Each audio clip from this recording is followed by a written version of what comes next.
If you want to rewire your brain for focus, resilience, and peak performance, stop wasting your mornings. Highly disciplined people do something specific every day that most overlook, and it changes everything. There's a biological truth few people understand. Your brain is a chemically regulated machine, and each day, the very first actions you take either balance that chemistry or distort it. Highly disciplined individuals aren't simply morning people. They're intentional operators of their own neurochemical state. The moment they wake, they begin managing one critical thing: neurochemical balance, specifically dopamine, serotonin, cortisol, and norepinephrine. These aren't just abstract molecules. They're the levers behind your drive, focus, alertness, and emotional regulation. Right after waking, your brain shifts from a low-frequency theta state into a high-alert state of beta. It's a fragile transition point.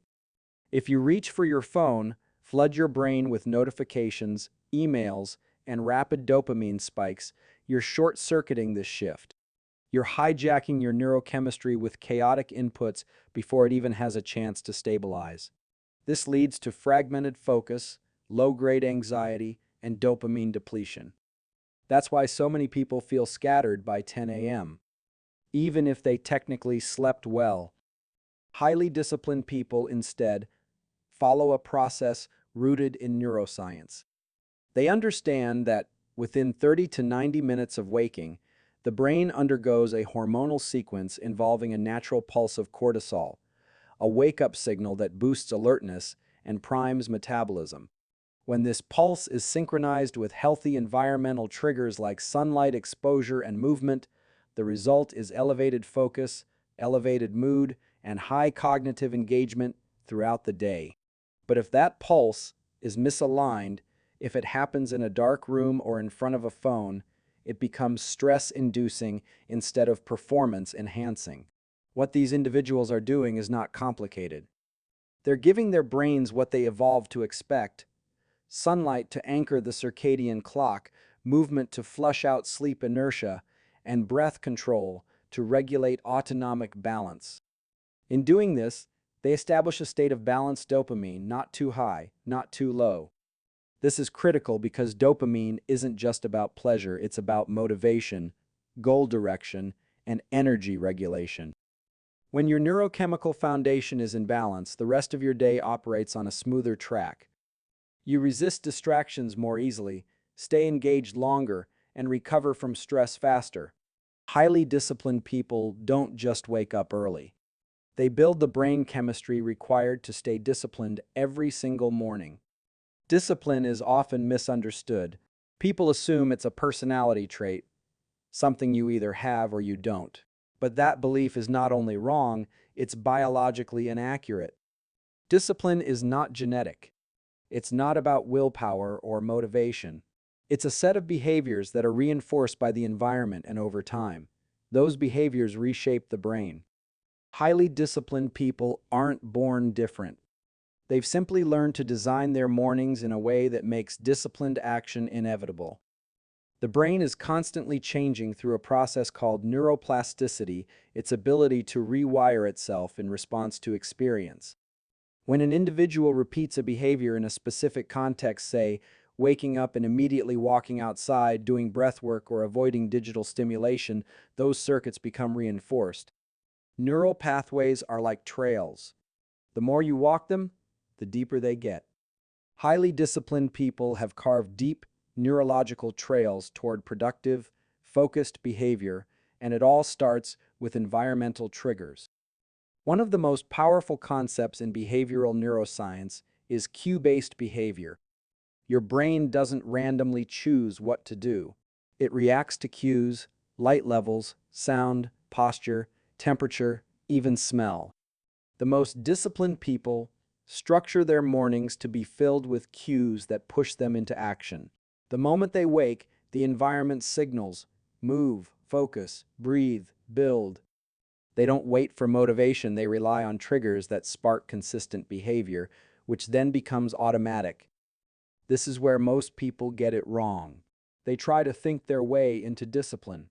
They rely on mental toughness in a chaotic environment. But when the phone is the first thing they touch, when the room is dark, when there's no physical signal to shift gears, of course they feel sluggish, scattered, and reactive. It's not that they lack discipline. It's that their environment is sending the wrong message to the nervous system. Highly disciplined people reverse this equation.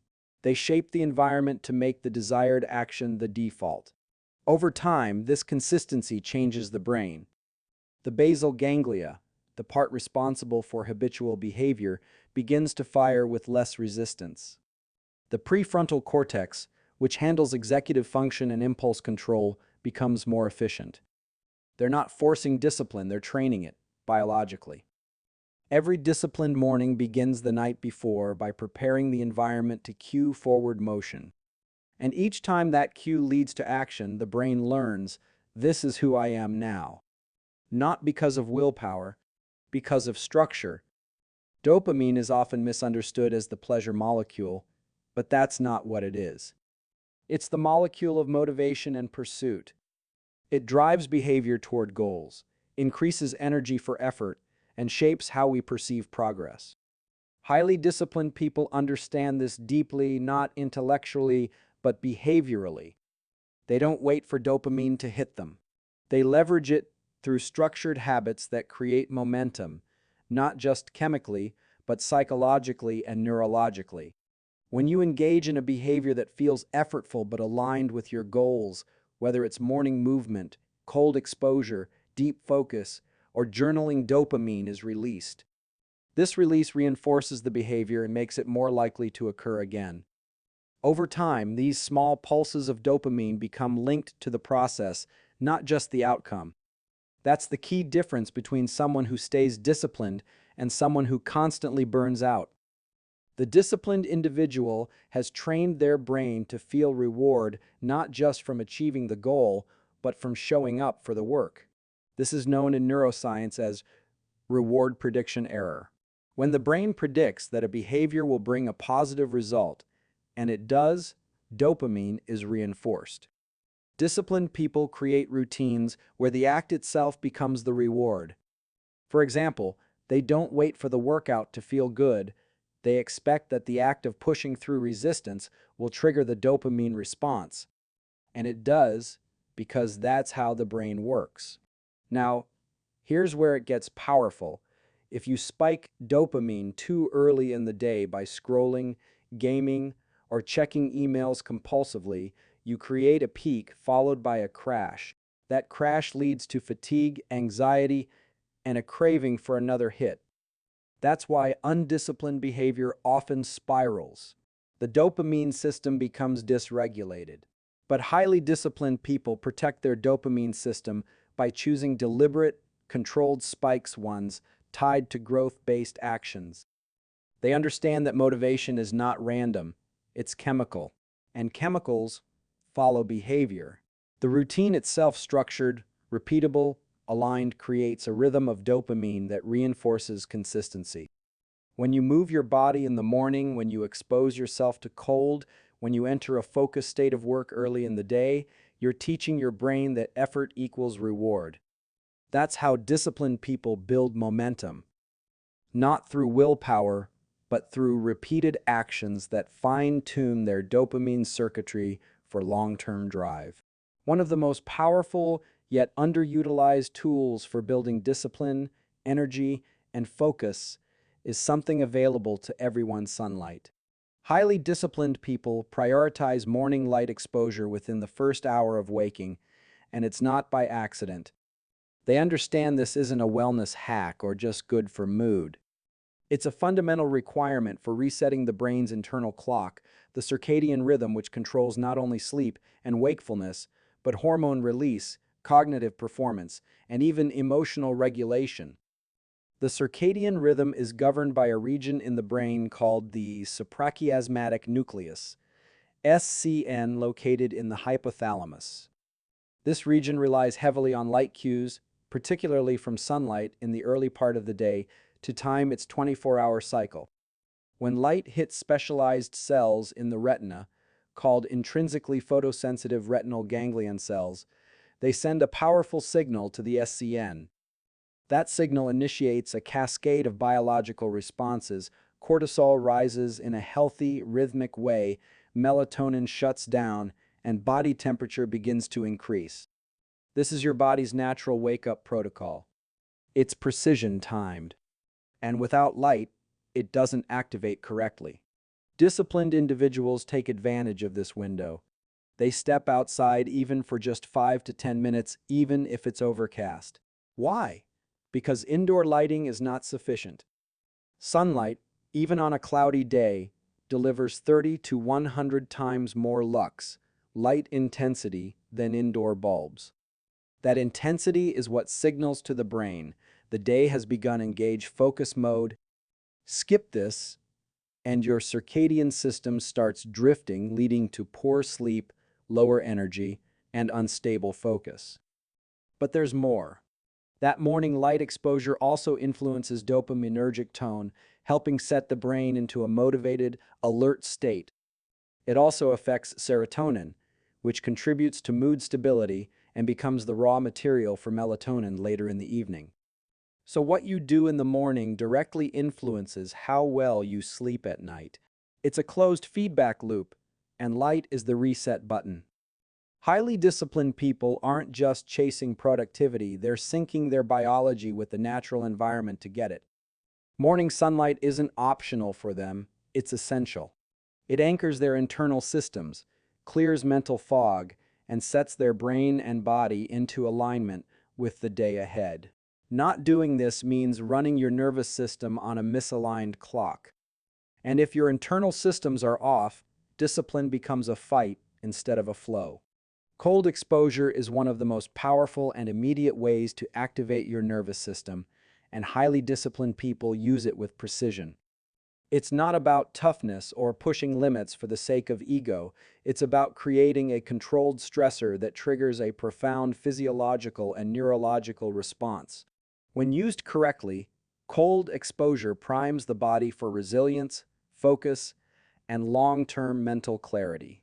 The moment your body encounters cold, whether through a cold shower, ice bath, or even a brisk exposure to cold air, it sends a signal to the brain to release epinephrine and norepinephrine. These are fast-acting neuromodulators that immediately increase alertness, elevate heart rate, and sharpen focus. But the most critical piece is what happens next, a sustained rise in dopamine that can last for hours.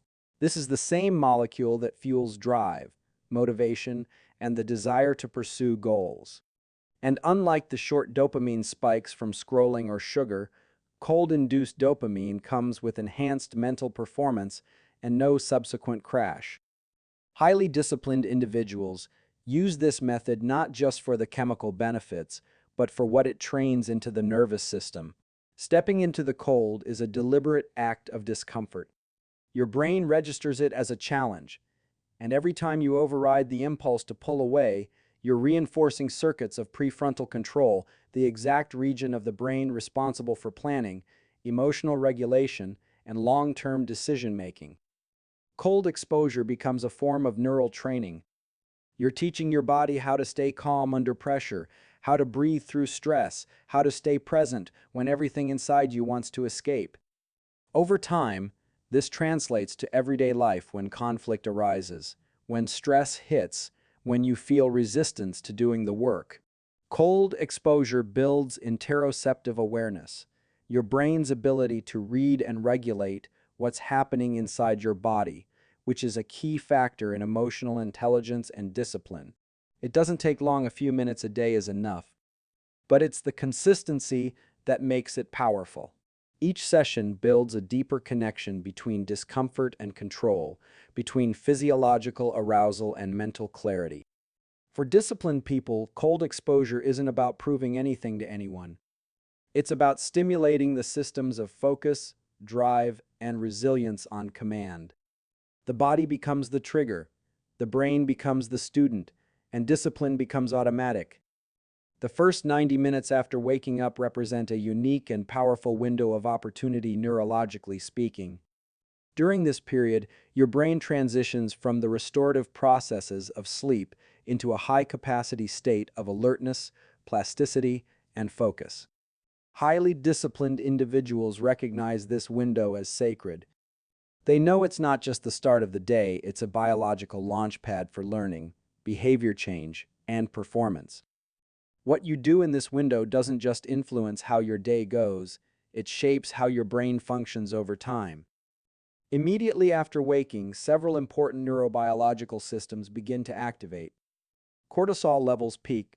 This isn't the stress-induced kind of cortisol, but rather a natural circadian pulse that promotes alertness, attention, and metabolic readiness.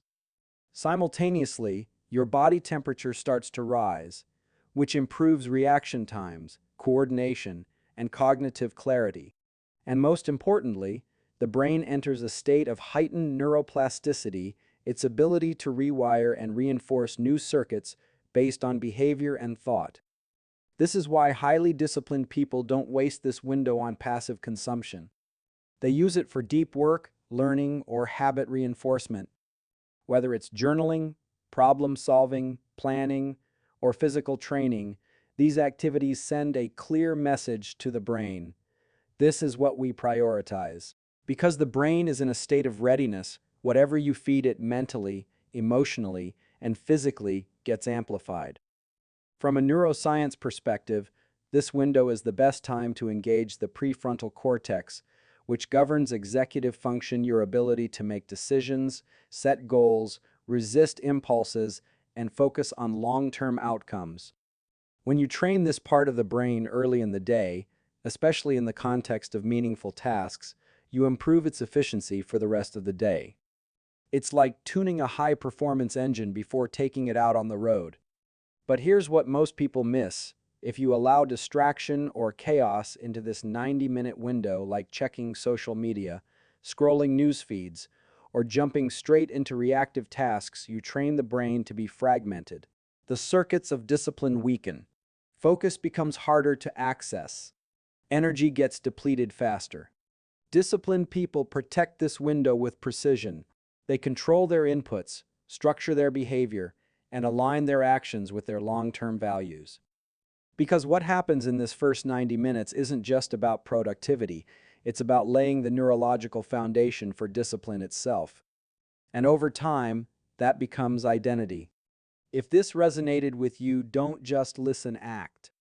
Start tomorrow differently. Step outside, move your body, take control of your environment, and train your brain for discipline. Subscribe for more science-based strategies to reprogram your mind and share this with someone who's ready to upgrade their mornings.